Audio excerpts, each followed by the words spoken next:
Hello everyone, this is Sanju. Welcome to vitamin is YouTube channel. మనం ఈరోజు ఈ వీడియోలో ఆంధ్రప్రదేశ్ జాగ్రఫీ కోసం నేర్చుకోబోతున్నామండి. ఆంధ్రప్రదేశ్ జాగ్రఫీలో ఎకనామిక్ జాగ్రఫీ కోసం, దట్టు అగ్రికల్చర్ టాపిక్ కోసం నేర్చుకోబోతున్నాం. ఎవరైతే ఏపీఎస్సి గ్రూప్ 1 అండ్ గ్రూప్ 2కి ప్రిపేర్ అవుతున్నారో వాళ్ళకి ఈ వీడియో చాలా యూస్ఫుల్గా ఉంటుంది. అలానే ఎవరైతే ఈ వీడియోని చూస్తున్నారో దయచేసి సబ్స్క్రైబ్ చేసుకోండి, అలానే లైక్ చేయండి. కాజ్ చాలామంది చూస్తున్నారు, అలాగే సబ్స్క్రైబ్ మాత్రం చేసుకోవడం లేదు. దయచేసి మీరు సబ్స్క్రైబ్ చేసుకోండి, అలానే లైక్ చేయండి. లైక్ చేసినట్లయితే ఈ వీడియోని చాలామంది వరకు వెళ్తుంది, రీచ్ అవుతుంది. Please like and subscribe this channel. And అలానే మనం ఈరోజు ఈ వీడియోలో బోత్ ఇంగ్లీష్ అండ్ తెలుగు మీడియంలో మనం డిస్కస్ చేయబోతున్నాం విత్ రీసెంట్ డేటాతో. Let's start our class now. We know India purely depends upon agriculture. So from the ancient days we know that agriculture is the main occupation, ప్రధాన వృత్తిగా ఉంది. ఇప్పుడు కూడా 62% people directly or indirectly depends upon agriculture. So what is mean by directly?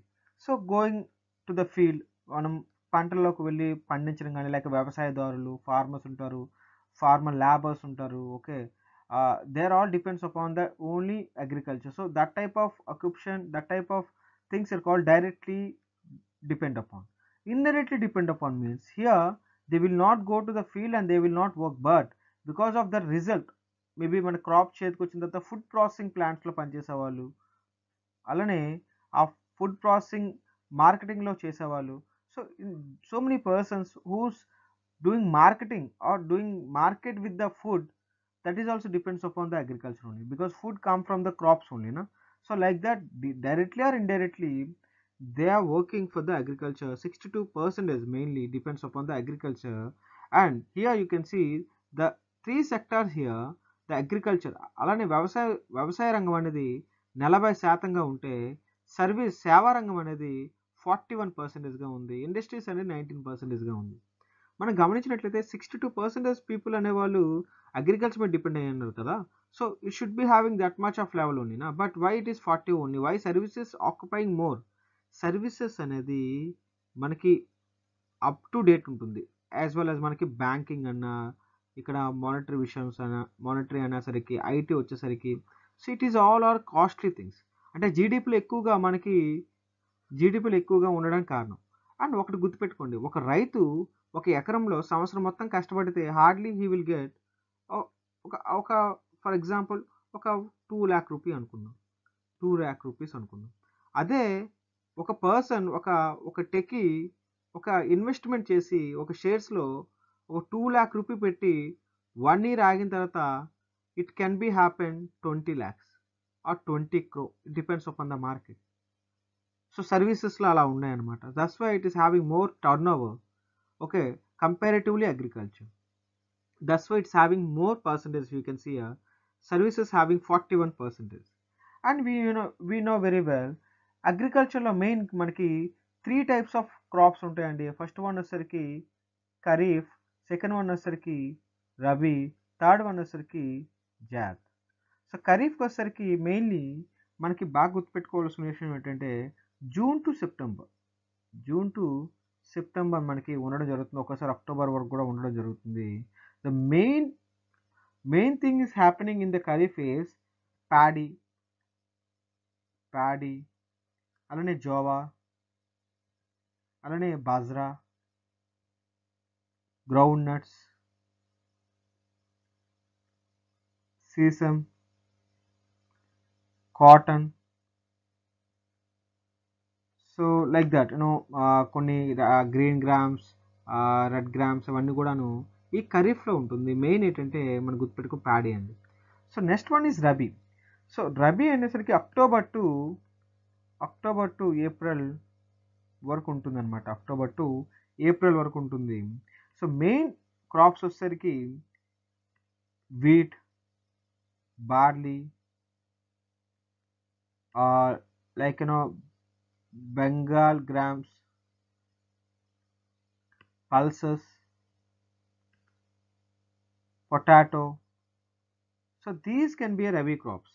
So rabi క్రాప్స్తో మనం ఖరీఫ్తో పోల్చుకుంటే రబీలో మనకి కాస్త రెయిన్ఫాల్ కూడా తక్కువగానే ఉండొచ్చు అనమాట. జైద్. ఇప్పుడు జైద్ చూసుకుంటే ఈ ఖరీఫ్‌కి, రబీకి ఉన్న మధ్యకాలాన్ని ఏమని పిలుస్తారంటే లెస్ టైమ్ ఉంటుంది కదా! లెస్ టైమ్‌ని మనకేమని పిలుస్తారంటే ఖరీఫ్‌కి అలానే మనకి రబీకి ఉన్న ఈ షార్ట్ టైమ్ పీరియడ్‌ని మనం ఏమని పిలుస్తామంటే జైద్ అని పిలుస్తాం అనమాట. సో, ఈ కాలంలో మాక్సిమం మనకి మైజ్, జోవార్, మైజ్ అలానే మనకి వాటర్ మిలన్స్. సో, ఇవన్నీ మనకి పండించే అవకాశం క్రాప్స్‌గా ఉండే అవకాశం చాలా ఎక్కువగా ఉంది జైద్‌లో.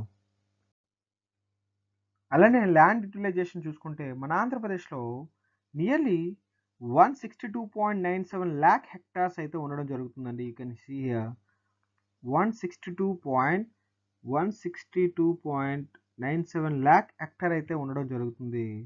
సో, దీనిలో మనం డిఫరెంట్‌గా డివైడ్ చేయడం జరుగుతుంది. ఫస్ట్ వన్ వచ్చేసరికి net area zone including fish Pond's area. అంటే మనకి ఇక్కడ గుర్తుపెట్టుకోవాల్సింది విత్తన నికర ప్రాంతం అని కూడా అంటారు తెలుగులో దీన్ని. తెలుగులో రాద్దాం ఒకసారి. విత్తన నికర ప్రాంతం. సో, విత్తన నికర ప్రాంతం దీన్ని నెట్ ఏరియా జోన్ అని కూడా అంటారు. ఇంక్లూడింగ్ ఫిష్ పాండ్స్ అంటే చేపల చెరువులతో కలిపి మనకి ఎంతంటే 60.39 లాక్స్ హెక్టార్‌గా ఉండడం జరుగుతుంది. దీని ఏరియా ఎంతంటే జియోగ్రఫికల్ ఏరియాలో మనం పర్సెంటేజ్ చూసుకుంటే 37.05. సో, హైయెస్ట్ ల్యాండ్‌ని ఆక్యుపై చేయడం అయితే జరుగుతుంది. తర్వాత మనం గుర్తుపెట్టుకోవాల్సిన ఫారెస్ట్ అండి, అడవులు. సో, అడవులు చూసుకుంటే మనకి 36.88 లాక్స్ హెక్టార్ ఉంటే దీని పర్సెంటేజ్ చూడండి 22.63% అయితే ఉండడం జరుగుతుందనమాట. దెన్ మనం గమనించినట్లయితే బ్యారన్ అండ్ అన్‌కల్చరబుల్ ల్యాండ్ దీన్ని మనం ఏమని పిలుస్తామంటే సాగుకి యోగ్యం కానిదనమాట. సాగుకి యోగ్యం కానిది. బ్యారన్ అండ్ అన్‌కల్చరబుల్ ల్యాండ్ దీన్ని మనం గుర్తుపెట్టుకుంటే 13.35 లక్షల హెక్టార్లు అయితే ఉండడం జరుగుతుంది. దీని పర్సెంటేజ్ చూసుకుంటే 8.19%. Then third one land put to non agriculture uses. So, మనం ఇది చూసుకున్నట్లయితే వ్యవసాయేతర భూములు. Okay, this is not a non agriculture land. So, వ్యవసాయేతర భూములు అని కూడా అంటారు. Land put to non agriculture then 20.82 లక్షల హెక్టార్లు ఉంటే దీని పర్సెంటేజ్ ఎంత ఉందని చూడండి 12.78% అయితే ఉండడం జరుగుతుంది. సో, అంటే ఇలాంటి విషయాల్లో మనకి ఇక్కడ ఇండస్ట్రీస్ కానీ లేకపోతే సెర్జెస్ కానీ పోర్ట్స్ కానీ రెసిడెన్షియల్ ఏరియా కానీ ఇవన్నీ కూడా నాన్ అగ్రికల్చర్ యూజెస్లో ఉండేదాన్ని అనమాట. దెన్ మనం ఇది పెట్టుకుంటే కల్చరబుల్ వేస్ట్ అని చూసుకోండి. ఇక్కడ మనం మీరు గమనించినట్లయితే కల్చరబుల్ వేస్ట్ ల్యాండ్స్ దాన్ని వ్యర్థ భూములు అని కూడా అంటారనమాట. తెలుగులో ఏమని పిలుస్తారంటే దీన్నే వ్యర్థ భూములు పిలుస్తారు. వ్యర్థ భూములు. సో, ఇది ఎంత ఉంది 4 lakh హెక్టార్స్ అయితే ఉంది. 2.47% అయితే ఉండడం జరుగుతుంది. Next one is the permanent pastures and other grazing lands అనమాట. Permanent pastures other grazing land మనం గుర్తుపెట్టుకుంటే ఇది అంటే వ్యవసాయానికి కాకుండా పశు సంపద కోసం ఎక్కువగా ఈ ల్యాండ్స్ యూజ్ చేస్తారండి. పశు సంపద కోసం లైక్ ఆవులకి మేపడానికి శాశ్వత అంటే పచ్చిక బయళ్ళు అని చెప్పొచ్చు మనం సింపుల్గా చెప్పాలంటే. వీటిని పచ్చిక బయళ్ళు అని కూడా అంటారు. ఈ పచ్చిక బయళ్ళు అనేవి పచ్చిక బయళ్ళు అనేవి 2.04% ఉంటే 1.25% అనేది ఇక్కడ రావడం జరుగుతుందన్నమాట. Then if you are saying that land under the miscellaneous tree, crops and groves are not included net area. So, ఇతర చెట్లు రూపంలో ఉండేవన్నీ కూడాను మనకి 1.54 లక్షల హెక్టార్లు ఉండడం జరుగుతుంది. ఇది ఇతర చెట్లు అని రాసుకోవచ్చు ఇక్కడ, ఇతర చెట్లు. అలానే కరెంట్ ఫాలోస్ దీన్ని మనం కరెంట్ ఫాలోస్ని ఏమని పిలుస్తారంటే బీడు భూములు. ఇప్పుడున్న బీడు భూములు అనమాట. బీడు భూములు. ఈ బీడు భూములు ఎన్ని ఉన్నాయంటే 15 lakh హెక్టార్స్ ఉంటే 9.20% అయితే ఉండడం జరుగుతుంది. ఇతర బీడు భూములు ఎన్ని ఉన్నాయంటే మనకి ఇతర బీడు భూములు 8.94 లాక్స్ హెక్టార్స్ ఉంటే 5.49% అయితే ఉండడం జరుగుతుంది. ఇతర బీడు భూములు. సో ఇవన్నీ తెలుగులో రాయడం జరుగుతుందండి. Who is from Telugu medium. అలానే మీరు ఇక్కడ ఈ మ్యాప్ చూసినట్లు ఈ టేబుల్ చూసినట్లయితే మనకి క్లియర్ కట్గా ఇది 2021-22 డేటా అండి. మనం గమనించినట్లయితే మనం ఇప్పుడు మీరు చూసినట్లయితే ఇవన్నీ జరుగుతున్నాయి. అలానే మీరు గమనించినట్లయితే వ్యవసాయ భూమి నథింగ్ బట్ అగ్రికల్చర్ ల్యాండ్ అనేది అగ్రికల్చర్ ల్యాండ్ ఎక్కడ ఎక్కువగా ఉందంటే హైగా ఎక్కడ ఉందంటే మనకి అనంతపూర్ అండి. అనంతపూర్. లోగా ఎక్కడ ఉందంటే శ్రీకాకుళం. శ్రీకాకుళం ఉండడం జరుగుతుందండి. అలానే మనకి సింపుల్గా చెప్పాలంటే భూ కమతాలు అంటాం కదండి. Nothing but certain area. Okay, దీన్ని భూ కమతం అంటాం అనమాట. భూ కమతాల పరిమాణం nothing but 1 acre 2 acre. For example 1 farmer ఉన్నారు, ఎక్స్ అనే ఫార్మర్ ఉన్నారు, అతనికి 1 acre ల్యాండ్ అయితే ఉందండి. సో వై అనే పర్సన్ ఉన్నారు, అతనికి 10 acre ల్యాండ్ అయితే ఉందండి. సో అలానే జెడ్ అనే పర్సన్కి అతనికి 650 సెంట్స్ అయితే ఉండడం జరిగిందండి. సో ఈ ముగ్గురిని కలిపి యావరేజ్గా తీసి సో దీనన్నిటి కూడాను అంటే నథింగ్ బట్ భూ కమతం అంటాం కదా, ల్యాండ్ హోల్డింగ్ అని చెప్తాం. సో ల్యాండ్ హోల్డింగ్స్లో మనకి భూ కమతం అని అంటాం అనమాట. భూ కమతాలు ల్యాండ్ హోల్డింగ్కి వచ్చేసరికి ఎక్కువగా ఏ డిస్ట్రిక్ట్ అయితే ఉండడం జరుగుతుందంటే ల్యాండ్ హోల్డింగ్లో అనంతపూర్ అండి. అనంతపూర్. లీస్ట్ అయితే ఎక్కడ ఉందంటే శ్రీకాకుళం. శ్రీకాకుళం. అలానే ఇంకోటి గమనించాలి, సాగునీటి సౌకర్యం కలిగిన భూమి ఎంత ఉందంటే సో వాటర్ ఫెసిలిటీ ఉన్న ల్యాండ్ ఎంత ఉందంటే మనకి 39.85 lakh hectares అండి. 39.85 lakh hectares అనమాట. మనం గమనించినట్లయితే దీని ప్రకారం మళ్ళీ ఇంకో విషయం చూసుకోవాలి, మనకి పంట తీవ్రత ఎంత ఉంది. పంట తీవ్రత దాన్నే క్రాప్ ఇంటెన్సిటీ మనకి ఎంత ఉందంటే 1.25. దీన్ని పంట తీవ్రత అని కూడా అంటారనమాట. పంట తీవ్రత. ఈ ల్యాండ్ హోల్డింగ్లో మన ఆంధ్రప్రదేశ్ ఎన్నో ప్లేస్లో ఉందంటే ఇండియాలో 11th ప్లేస్లో ఉండడం జరిగిందనమాట. సో ఇవన్నీ కూడా మనం గుర్తుపెట్టుకోవాలి. పంట తీవ్రత ఎంత ఉంది, అలానే వాటర్ ఫెసిలిటీ ల్యాండ్ ఎంతవరకు ఉంది, భూకమతం అంటే ఏంటి, భూకమతం ఏ డిస్ట్రిక్ట్స్లో ఎంతవరకు ఉన్నాయి, ఇవన్నీ కూడాను ఎగ్జామినేషన్లో వచ్చే ఛాన్సెస్ హెవీగా ఉంటాయండి. Before moving on to the next topic, దయచేసి ఈ వీడియోని లైక్ చేయండి, అలానే మన ఈ ఛానల్ని సబ్స్క్రైబ్ చేసుకోండి, అలానే బెల్ ఐకాన్ ప్రెస్ చేసి నోటిఫికేషన్ ఆన్లో ఉంచుకోండి, అలానే మీ ఫ్రెండ్స్కి ఈ వీడియోని షేర్ చేయండి. Thank you so much.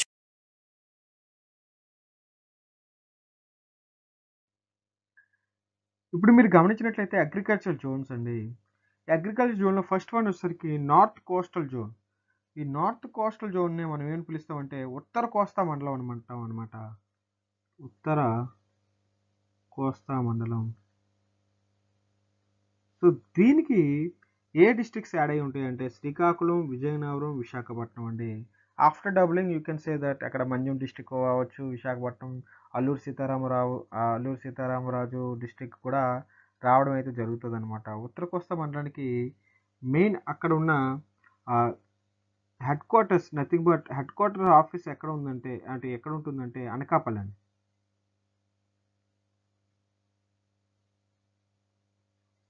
Anakapalli. So ఇప్పుడు గోదావరి జోన్ చూసుకుంటే మనకి ఈ తూర్పు గోదావరి, ఈస్ట్ గోదావరి, వెస్ట్ గోదావరి రెండు కలిపి ఉంటాయి. దీన్ని గోదావరి జోన్ అని కూడా అంటారు. హెడ్ క్వార్టర్ వచ్చేసరికి మనకి ఎక్కడ ఉండడం జరుగుతుందంటే లామ్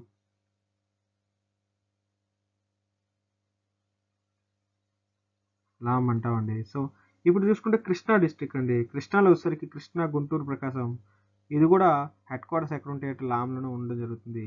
ఈ సదరన్ కోస్ట్కి వచ్చేసరికి మన సదరన్ జోన్ అని కూడా అంటాం. ఇక్కడ సదరన్ జోన్కి వచ్చేసరికి ఈ చిత్తూరు, వైఎస్ఆర్ జిల్లా, ఎస్పీఎస్ నెల్లూరు జిల్లాలో హెడ్ క్వార్టర్ వచ్చేసరికి తిరుపతి అండి. తిరుపతిలో ఉండడం జరిగింది. అలానే స్కేర్సీ రైన్ఫాల్, దీన్ని అల్ప వర్ష ప్రాంతం అనమాట. అల్ప వర్ష ప్రాంతం. దీనికి హెడ్ క్వార్టర్ ఎక్కడ ఉందంటే నంద్యాల అండి. అలానే high altitude and tribal areas, అంటే మనకి గిరిజన ప్రాంతంలో అయితే మనకి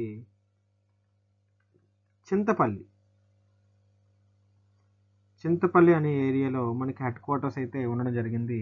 ఇవి క్లైమాటిక్ వైజ్గా అగ్రికల్చర్ జోన్స్ని డివైడ్ చేయడం అయితే జరిగిందండి. నెక్స్ట్ మనకి ఈ క్రాప్స్ అనేది జనరల్గా దేని మీద డిపెండ్ అవుతుందంటే రైన్ఫాల్ మీద. సో రైన్ఫాల్ అనేది ఇయర్ టు ఇయర్ అనేది ఒకేలా ఉండడానికి కూడా సాధ్యపడదు కదండి. So now we have to discuss about what is the rainfall and how rainfall affecting us. So 2021కి 2022కి రైన్ఫాల్ ఎలా ఉంటుందో మనం చూడొచ్చు. నార్మల్గా అయితే 556 అయితే మనకి నార్మల్గా రావాల్సింది, బట్ యాక్చువల్గా అయితే 607.3 యాక్చువల్గా అయితే రావడం అయింది. డీవియేషన్ ఎంత అంటే 9.2. అది ఎక్కడ సౌత్ వెస్ట్ మాన్సూన్ వల్ల. నార్త్ ఈస్ట్ మాన్సూన్ వల్ల నార్మల్గా రావాల్సింది ఏంటంటే 296 రావాలి, బట్ 368 వచ్చింది. పర్సంటేజ్ డీవియేషన్ ఎంత అంటే 24.4 అండి. అలానే మనకి జూన్ టు మే అనేసరికి మనం గుర్తుపెట్టుకోవాల్సింది ఈ సమ్మర్ టైంలో జూన్ టు మే 966 అంటే యావరేజ్గా రైన్ఫాల్ ఎంత ఉండాలంటే 966 mm per year అయితే ఉండడం జరిగింది. యాక్చువల్గా అయితే ఎంత ఉందంటే 1105 అని ఉండడం జరిగింది. సో డీవియేషన్ ఎంత అంటే 14.4% అంటే డీవియేషన్గా ఉంది. దీన్ని 2021 లెక్కలు అనమాట. ఇప్పుడు మనం గమనించినట్లయితే 2021తో పోల్చుకుంటే రైన్ఫాల్ అనేది ఎలా ఉందంటే డిక్రీజ్గా ఉందండి. మీరు గమనించినట్లయితే ఇక్కడ చూడండి, ఫిగర్స్ చూడండి. యాక్చువల్ టోటల్గా జూన్ టు మే చూసుకుంటే మనకి నార్మల్గా ఎంత ఉండాలంటే యావరేజ్గా 966 అలా ఉండాలి, బట్ 860 యాక్చువల్ నార్మల్గా ఉంది, బట్ 893 యాక్చువల్గా 893 రావాలి, బట్ నార్మల్గా 860 వచ్చింది. అంటే రైన్ఫాల్ కాస్త డిక్రీజ్ అవ్వడం మొదలైందనమాట. ఈ రైన్ఫాల్ డిక్రీజ్ అవడంతో క్రాప్ ఇంటెన్సిటీ కూడా ఏమవుతుందంటే డిక్రీజ్ అవుతుంది. క్రాప్ ఇంటెన్సిటీ డిక్రీజ్ అయిందంటే ఆటోమేటిక్గా ప్రైజెస్ అనేది ఇంక్రీజ్ అవ్వడం మొదలవుతాయి. ప్రైజెస్ ఇంక్రీజ్ అయిందంటే కోర్స్ సర్టెన్ టైం వరకు ఇంక్రీజ్ అయిందంటే అప్పుడు ఇన్ఫ్లేషన్ రావడం జరుగుతుంది. ఇన్ఫ్లేషన్ వచ్చిందంటే మార్కెట్ వాల్యూ అనేది డిఫరెన్షియేట్ అవ్వడం కూడా జరుగుతుంది. దానివల్ల పొలిటికల్ సినారియో చేంజ్ అవుతుంది, అలానే ఎకనామికల్ సినారియో చేంజ్ అవుతుంది, సోషల్ ఆర్డర్ కూడా చేంజ్ అవుతుంది అనమాట. సో ఒక్క రెయిన్ఫాల్ అనేది మనకి ఒక క్రాప్ నుండి లా అండ్ ఆర్డర్ని డిసైడ్ చేసినంత స్థాయికి అయితే ఈ రైన్ఫాల్ అయితే ఉండడం జరుగుతుందండి. That's why I'm just giving the example of 2021 and 2022. వరి విషయానికి వస్తే ఏ డిస్ట్రిక్ట్ అనేది ప్రొడక్షన్లో టాప్ చేసింది? సో టాప్ అయితే మనకి వెస్ట్ గోదావరి అండి. అలానే లీస్ట్ అయితే మనకి అనంతపురం. ఇన్ ప్రొడక్టివిటీ ఉత్పాదికత విషయంలో టాప్ వచ్చేసి మనకి నెల్లూరు.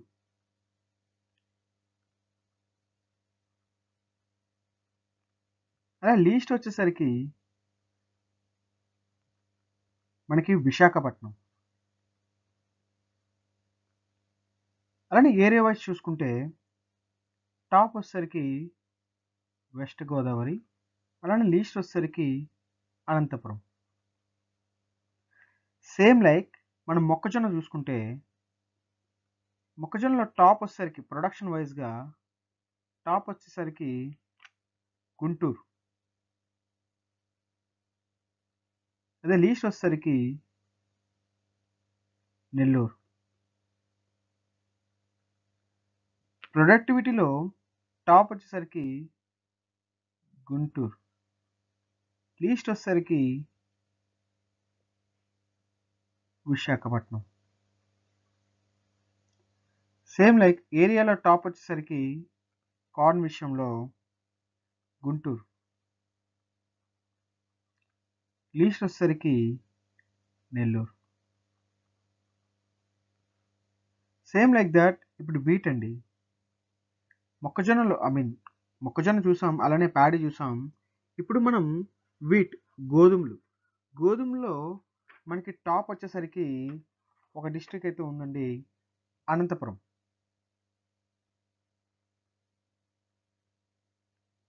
అలానే ప్రొడక్టివిటీలో టాప్ వచ్చేసరికి అనంతపురం. అలానే ఏరియాలో టాప్ వచ్చేసరికి కూడాను మనకి అనంతపురమేనండి.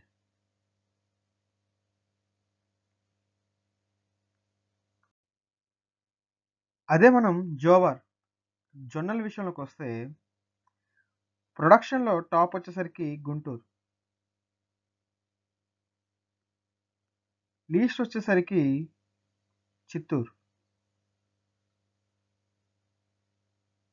అదే ఉత్పాదకత నథింగ్ బట్ ప్రొడక్టివిటీలో వచ్చేసరికి టాప్ వచ్చేసి గుంటూరు, లీస్ట్ వచ్చేసి అనంతపూర్. ఏరియా వైజ్ చూసుకుంటే టాప్ వచ్చేసి కర్నూలు, లీస్ట్ వచ్చేసరికి చిత్తూరు. మనం బాజ్రా, దాన్నే మనం సజ్జలు అంటామండి. ఈ సజ్జలకు వచ్చేసరికి ఈ ప్రొడక్షన్ విషయంలో టాప్ వచ్చేసరికి ప్రకాశం, లీస్ట్ వచ్చేసరికి ఈస్ట్ గోదావరి. ప్రొడక్టివిటీలో టాప్ వచ్చేసరికి నెల్లూరు, లీస్ట్ వచ్చేసరికి అనంతపూర్. ఏరియా వైజ్ చూసుకుంటే టాప్ వచ్చేసరికి ప్రకాశం, లీస్ట్ వచ్చేసరికి ఈస్ట్ గోదావరి. సేమ్ లైక్ రాగి అండి, దీన్నే ఫింగర్ మిల్లెట్స్ అని కూడా అంటారు. ప్రొడక్షన్లో టాప్ వచ్చేసరికి విశాఖ, లీస్ట్ వచ్చేసరికి నెల్లూరు. ప్రొడక్టివిటీలో టాప్ వచ్చేసరికి అనంతపూర్, లీస్ట్ వచ్చేసరికి చిత్తూరు. ఏరియాలో టాప్ వచ్చేసరికి విశాఖపట్నం,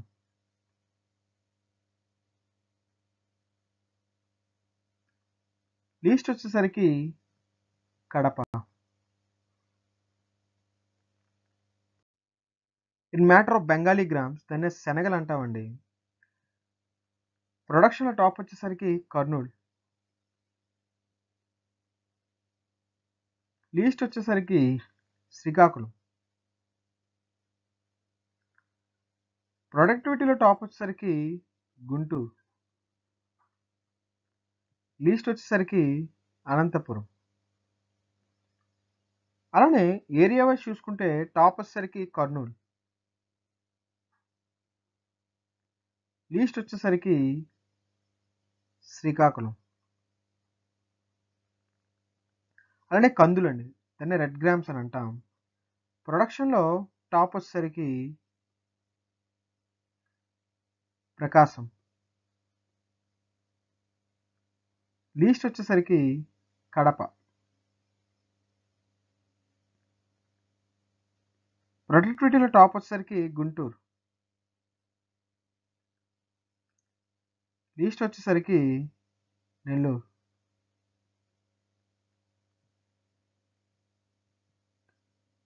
లీస్ట్ వచ్చేసరికి మనకి నెల్లూరు కాదండి, ఇది అనంతపురం. అలానే ఏరియా వైజ్ చూసుకుంటే టాప్ వచ్చేసరికి కర్నూలు, లీస్ట్ వచ్చేసరికి నెల్లూరు.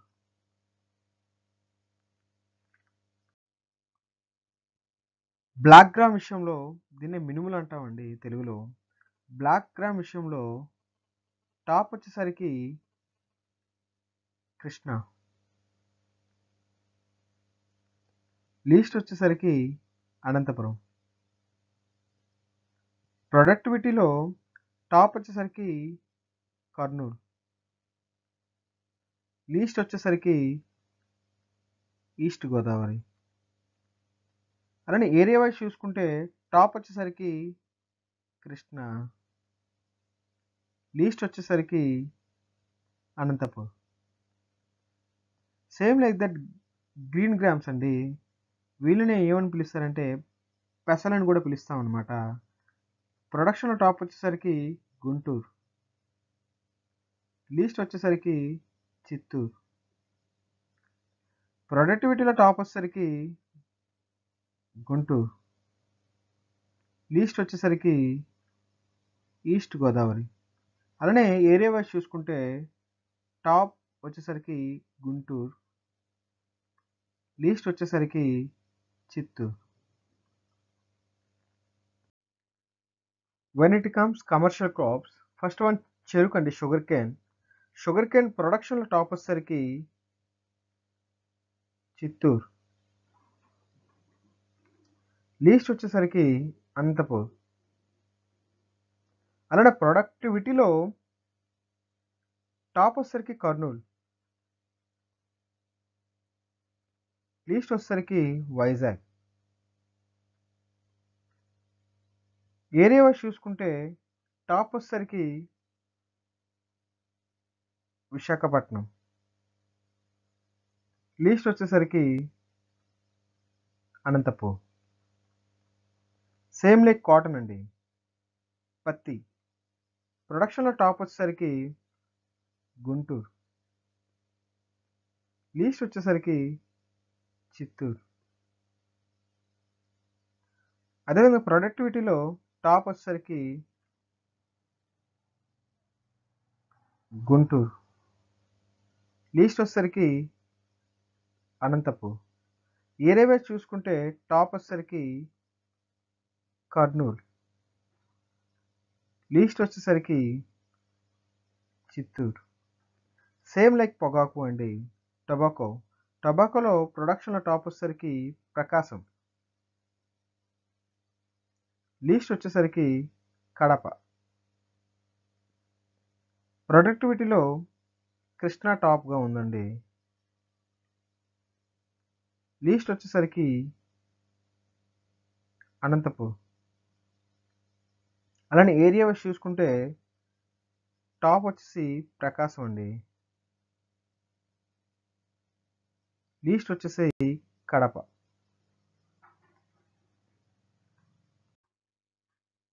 నా జూట్ లేదా జనపనార. ఈ జనపనార అనేది ప్రతి డిస్ట్రిక్ట్లో పండించడం కుదరదండి, because it's need something geographical features ఉండాలి. ఎస్పెషల్లీ ఉత్తరాంధ్రలో ఎక్కువగా జనపనార మనం చూడగలుగుతాం. టాప్ వచ్చేసరికి విజయనగరం అండి, దెన్ శ్రీకాకుళం,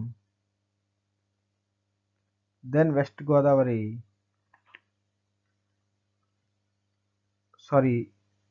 వెస్ట్ గోదావరి కాదండి, ఈస్ట్ గోదావరి, దెన్ మనకి ఎక్కువగా గుర్తుపెట్టుకోవాల్సింది అనంతపురం.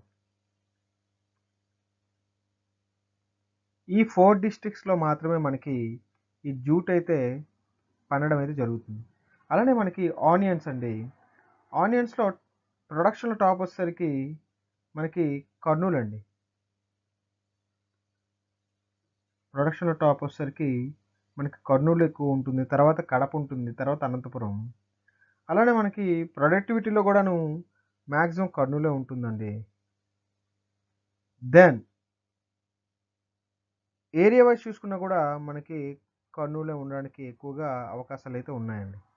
సో నౌ మనం గుర్తుపెట్టుకోవాల్సింది మిర్చి అండి. ఈ మిరప అనేసరికి మనకి డిఫరెంట్ టైప్స్ ఆఫ్ మిర్చీస్ అయితే ఉన్నాయి. ఎస్పెషల్లీ మిర్చి అనేసరికి మిర్చి బోర్డ్ ఆ మిర్చి పరిశోధన సంస్థ ఇవన్నీ కూడా మనం గుర్తుపెట్టుకోవాలి. ఈ మిర్చి వచ్చేసరికి ఉత్పత్తి అయితే మాత్రం ఎక్కువగా గుంటూరు అండి, లీస్ట్ వచ్చేసరికి విజయనగరం.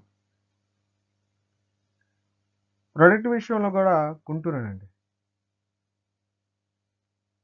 లీస్ట్ వచ్చేసరికి కడప.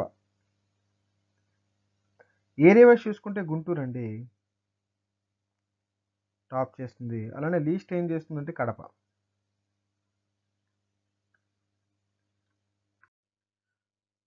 నా వేరుశనక్కాయలు గ్రౌండ్ నట్స్ అని అంటారండి, టాప్ వచ్చేసరికి ప్రొడక్షన్లో అనంతపూర్, లీస్ట్ వచ్చేసరికి ఈస్ట్ గోదావరి. ప్రొడక్టివిటీలో టాప్ వచ్చేసరికి గుంటూరు, లీస్ట్ వచ్చేసరికి మనకి ఈస్ట్ గోదావరి, అనంతపూర్ అండి. అలానే ఏరియా వైజ్ చూసుకుంటే టాప్ వచ్చేసరికి అనంతపురం, లీస్ట్ వచ్చేసరికి ఈస్ట్ గోదావరి.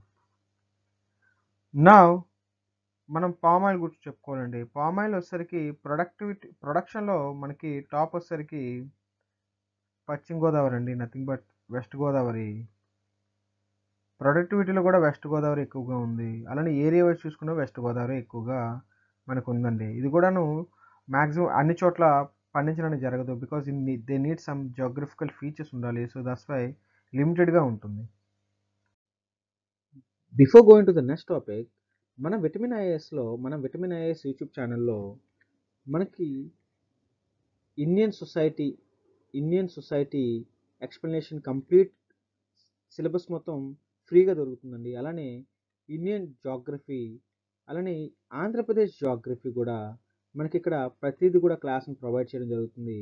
యూపీఎస్సీ రిలేటెడ్ ప్రతి చాప్టర్ కూడా ఇందులో డిస్కస్ చేయడం జరుగుతుందండి. బైలాంగ్యువల్గా English and Telugu, India and Andhra Pradesh సంబంధించినంత వరకు ఇంగ్లీష్ అండ్ తెలుగులో బోత్ లాంగ్వేజ్లో ఎక్స్ప్లెయిన్ చేయడం జరుగుతుంది. పీడిఎఫ్లు కూడా అవైలబుల్గా పెడుతున్నామండి మన విటమిన్ ఐఏఎస్ టెలిగ్రామ్ ఛానల్లో. ఎవరైతే ఇంట్రెస్టెడ్గా ఉన్నారో వాళ్ళు విటమిన్ ఐఏఎస్ ప్లేలిస్ట్లోకి వెళ్ళి చెక్ చేసినట్లయితే మీకు కంప్లీట్ ఇన్ఫర్మేషన్ అనేది మీకు దొరుకుతుందండి. యూ కెన్ సీ హియర్ ప్రతిది కూడా చాప్టర్ వైజ్గా మనకు దొరుకుతుంది. ప్రతి సబ్జెక్ట్ ఎస్పెషలీ సీసాట్ కూడా మనం ప్రొవైడ్ చేయడం విత్ కరెంట్ అఫైర్స్తో సహా అండి. ఎంసీక్యూ ప్రాక్టీస్ సెక్షన్ కూడా మనం ప్రొవైడ్ చేయడం జరుగుతుంది. దయచేసి ఒకసారి ప్లేలిస్ట్లోకి వెళ్ళి చూడండి. then you will get every data there and definitely useful for your preparation for APPSC Group 1 and Group 2 and especially who is preparing for UPSC Civil Services. ఆమ్దాలండి, దాన్ని custards అంటాం. మన టాప్ వచ్చేసరికి ప్రొడక్షన్లో కర్నూలు, లీస్ట్ వచ్చేసరికి విజయనగరం. అదే ప్రొడక్టివిటీలో గుంటూరు, లీస్ట్ వచ్చేసరికి ప్రకాశం. మరి area wise చూసుకుంటే టాప్ అయితే కర్నూలులో ఉందండి, లీస్ట్ అయితే మాత్రం విజయనగరం. సన్ఫ్లవర్ చూసుకున్నా సరే టాప్ అయితే కర్నూలు, లీస్ట్ అయితే విజయనగరం.